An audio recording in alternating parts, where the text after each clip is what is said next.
तो राजधानी लखनऊ से बड़ी खबर आपको बता दें, मुख्यमंत्री योगी आदित्यनाथ ने दंगाइयों पर बयान दिया। सीएम ने कहा कि पहले दंगाइयों को सीएम आवास पर सम्मानित किया जाता था। पेशेवर अपराधी माफियाओं के सामने सत्ता सैल्यूट करती थी। सत्ताधारी लोग माफियाओं के कुत्तों से हाथ मिलाया करते थे। सत्ता का मुखिया एक माफिया के कुत्ते से हाथ मिलाता था। तमाम बड़े बयान मुख्यमंत्री योगी आदित्यनाथ की ओर से। सीएम ने कहा कि हर जिले के अंदर एक माफिया दे दिया गया था और पहले सीएम आवास में उन माफियाओं को सम्मानित करने का काम किया करता था। ये उत्तर प्रदेश वही है जो पहले बीमारू था। बीमारू था नहीं, बीमारू बना दिया गया था। बीमारू मानसिकता वालों ने इसको बीमारू बना दिया था। ये बीमारू मानसिकता वही है जो परिवारवाद और जातिवाद है। ये बीमारू मानसिकता है और इसी बीमारू मानसिकता ने उत्तर प्रदेश को बीमारू बना दिया था। परिणाम क्या था? दंगे होते थे, दंगाइयों को मुख्यमंत्री आवास में बुला के सम्मानित किया जाता था। दंगाइयों की आवभगत होती थी और पेशेवर अपराधी और माफियाओं के सामने सत्ता सैल्यूट करती थी और सत्ताधारी लोग उनके कुत्तों के साथ हाथ मिलाया करते थे। आपने वो दृश्य देखे होंगे, कैसे सत्ता का मुखिया एक माफिया के कुत्ते से हाथ मिलाकर के अपने को गौरवान्वित महसूस करता था। यह स्थिति थी। आप अनुमान करते हैं उत्तर प्रदेश के लोगों को इन्होंने सुरक्षित किया था? ये सुरक्षित करते? हर जिले के अंदर एक माफिया दे दिया था।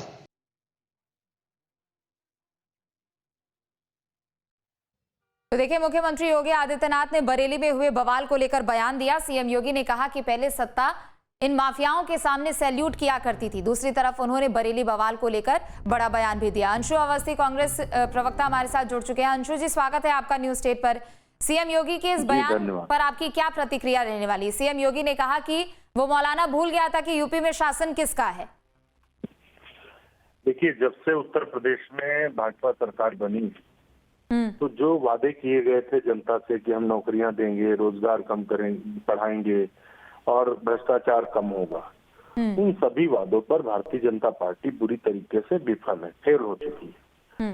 अब इसलिए सिर्फ मुद्दों से ध्यान भटकाने के लिए इस तरीके की बयानबाजियां हो रही हैं और धार्मिक ध्रुवीकरण की कोशिश भाजपा सरकार कर रही है, क्योंकि इनको ये बात समझ में आ गई है कि उत्तर प्रदेश की जनता भी इनसे रोजगार पर बात कर रही है, प्रदेश में जो सबसे ज्यादा दलितों महिलाओं पर अत्याचार हो रहा है उस पर बात कर रही है। तो अब ये उससे ध्यान भटकाना चाहते हैं, इसीलिए ये बयान हो रहा है। हम तो ये कहते हैं कि कहीं पर चाहे बरेली हो या दूसरी जगह हो, कानून का शासन स्थापित होना चाहिए। सरकार के जो नुमाइंदे हैं जिन्होंने संविधान की शपथ ली है, उनको बयानबाजी के बजाय कानून का शासन स्थापित करना चाहिए। प्रदेश में लॉ एंड ऑर्डर की तो बड़ी बुरे हाल है।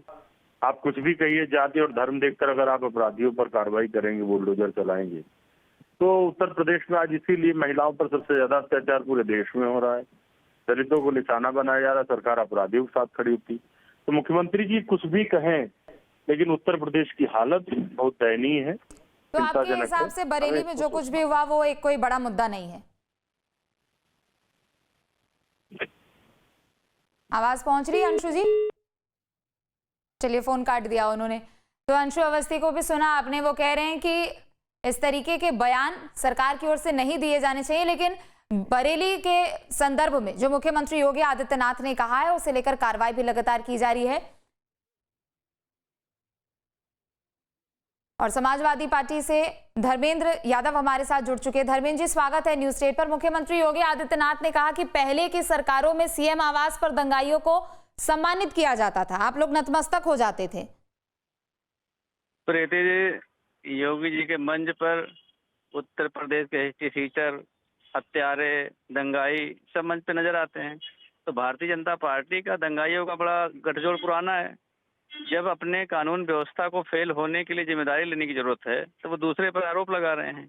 अगर आपसे प्रदेश नहीं संभल पा रहा है, कानून व्यवस्था नहीं संभल पा रही है, बेटियां महफूज नहीं है, महिलाओं का सम्मान नहीं बचा पा रहे हैं, दलितों को जिंदा जला दिया जा रहा है, धर्म के आधार पर लोगों को अपराधी घोषित कर दिया जा रहा है, तो ये मान लीजिए कि आपके बस की कुछ नहीं है, छोड़ दीजिए।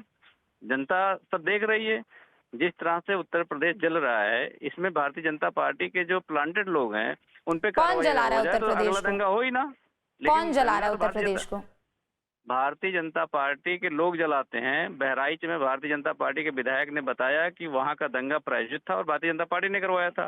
रामगोपाल मिश्रा को तो लेकर बहराइच के मामले को लेकर आप लोगों की ओर से कुछ नहीं कहा गया, लेकिन तौकीर रजा के बयान पे ही रहते। तौकीर रजा ने कहा, सबसे पहले तो उन्होंने लोगों को बुलाया था इस्लामिया ग्राउंड के पास, बयान उन्होंने दिया। अब जब सरकार उनके खिलाफ कार्रवाई कर रही है, नजरबंद कर रही है, तो वो उल्टा उस पर ठीकरा फोड़ रहे हैं। सोनम वांगचुक पे एनएसए लगा दी भारतीय जनता पार्टी की सरकार ने। अरे लद्दाख छोड़िए ना, अभी यूपी में रहिए। अरे क्यों ना छोड़े, देश का अभी यूपी के बारे में बात कीजिए ना। योगी जी ने यूपी पर उन्होंने बयान दिया है। जब बीजेपी के दफ्तर जलते हैं तो आप लोगों के सीने पे सांप लौट जाता है, बोल देते छोड़ो उसको। अरे क्यों छोड़े?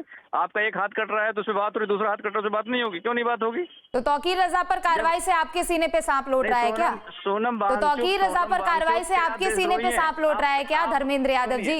अब मेरी बात सुन लीजिए, मैं आपसे जानना चाह रहा हूं, सोनम वांगचुक जो है देशद्रोही है, आप बोल दीजिए। आप ही कह रहे हैं। देश के प्रति इतना जागरूक हैं, देश के युवाओं के प्रति आप इतने संवेदनशील हैं, राष्ट्र के प्रति आप इतने समर्पित हैं, तो आप बोल दीजिए सोनम वांगचुक देशद्रोही है, एनएसए लग गया, ठीक हो गया हो। अरे अब तौकीर रजा पे भी बात कर लीजिए, यूपी के बारे में भी बात कर लीजिए। पे दबाओगे। तौकीर रजा भारतीय जनता पार्टी के कहने पे काम करते हैं, उनके कहने बयान देते हैं, इसमें कौन सी बड़ी बात है? वो तो चाह रहे हैं भारतीय जनता पार्टी के लोग कि दो धर्म में आपस में लोग लड़ जाएं, दंगा हो जाए, लोगों की हत्याएं हो जाएं, गोली लग जाए। वो तो भारतीय जनता पार्टी चाह रही है, उनका रोटी उसी पे गोलियों पे पक रही है। दंगों के आग में भारतीय जनता पार्टी के खाना पक रहा है। भारतीय जनता पार्टी और क्या कर रही है पूरे देश में, बताइए? कानून व्यवस्था की जिम्मेदारी किसकी है? विपक्ष की है क्या? तो विपक्ष कानून व्यवस्था, अगर कार्रवाई यहाँ पर की जा रही है तो विपक्ष उसके साथ तालमेल तो रख ही सकता है। भाई कार्रवाई करने की नौबत क्यों आ रही है? आप दंगा क्यों होने देते हैं? सबसे पहले तो सवाल आप इस पे खड़ा करेंगे ना कि आप दंगा क्यों होने देते हैं, हम उस पे सवाल खड़ा कर रहे हैं। वो तो कह रहे हैं कि ये सब 2017 से पहले बहुत हुआ करता था, लेकिन 2017 के बाद हमने इस पर कार्रवाई की और हम काबू कर रहे हैं, और ऐसी कार्रवाई कर रहे हैं कि आगे आने वाली कई पीढ़ियां याद रखने वाली है। प्रीति जी, आपकी याददाश्त को बिल्कुल दुरुस्त कर दो। बहराइच का दंगा भारतीय जनता पार्टी का प्रायोजित दंगा था। संभल का दंगा भारतीय जनता पार्टी का प्रायोजित दंगा था। जब सर्वे हो गया था, सर्वे टीम चली गई थी संभल में, भारतीय जनता पार्टी का जो कार्यकर्ता है और नेता उनके साथ दोबारा फिर वापस आए हो। तो ये तो भारतीय जनता पार्टी जलाने की कोशिश कर रही है ना, हम लोग तो सिर्फ बुझाने की कोशिश कर रहे हैं। और हमारे बुझाने में भारतीय जनता पार्टी क्या सोच रही है कि इनको गलत बयानबाजी करके और अपनी गलतियों को हम छिपा लेंगे। अरे देश की जनता देख रही है। आप कर्नाटका केरला का देख लीजिए, आप लेह का देख लीजिए, आप यहाँ पे वो क्या नाम है अपने बरेली का देख लीजिए, बहराइच का देख लीजिए, संभल का देख लीजिए, पूरा देश जल रहा है। मणिपुर को मैंने नहीं बताया अभी, मणिपुर में बेटियों की अस्मिता लूटी जा रही है। बीजेपी बरेली में क्या हुआ? बरेली में क्या हुआ? आप कह रहे पूरा देश जल रहा है, बरेली में क्या हुआ? भारतीय जनता पार्टी के लोगों के द्वारा प्लांटेड लोग दंगा भड़काने की कोशिश कर रहे थे ताकि पूरे प्रदेश में तनाव बढ़े। और मैं आपको फिर एक बड़ी बात बता दे रहा हूँ, भारतीय जनता पार्टी के जो वरिष्ठ नेता हैं उनकी डायरियां होती हैं, उनकी डायरी आप खोल के देख लीजिए, उसमें लिखा होगा कि उत्तर प्रदेश में चुनाव से पहले कितने दंगे कराए जाएंगे, बिहार में चुनाव से पहले कितने दंगे कराए जाएंगे, उस दंगे में कितने लोग मरेंगे, किस धर्म के लोग मरेंगे। ये सब भारतीय जनता पार्टी के चुनावी एजेंडे का हिस्सा है। ये लाइन बाय लाइन लिखा हुआ पॉइंटर में, इसको पढ़ने की जरूरत है देश को, और देश इस बात को समझ गया है। अब भारतीय जनता पार्टी के हाथ से जब चीजें फिसल रही हैं तो उसे महसूस हो रहा है, उसे रोकें कैसे? लद्दाख में, मुझे लेह लद्दाख में बताइए भारतीय जनता पार्टी कार्यालय क्यों जलाया गया? युवाओं को पता था ये भ्रष्टाचार का स्मारक है, भ्रष्टाचार के स्मारक को लोग निशाना बना रहे हैं। अभी अपना भ्रष्टाचार कहाँ तक छुपाएंगे? दिल्ली में बड़ा स्मारक खड़ा हो गया, 5 स्टार होटल, पैसा कहाँ से आया? कौन नौकरी करता है? मोदी जी नौकरी करते हैं जो 800 करोड़ रुपए कार्यालय बना दिया, या योगी जी नौकरी करते हैं? किसका पैसा है वो? देश का पैसा है, टैक्स पेयर का पैसा है। चलिए ठीक है, बहुत शुक्रिया न्यूज स्टेट पर जुड़ने के लिए और बातचीत करने के लिए। जहां भक्ति है हर शब्द में, कथाओं में छुपे हैं दिव्य रहस्य, और ज्योतिष देता है जीवन को दिशा। धर्म से जुड़ी हर बातों को जानने के लिए हमारे चैनल स्तुति को सब्सक्राइब करें। चैनल पर जाने के लिए इस लिंक पर क्लिक करें।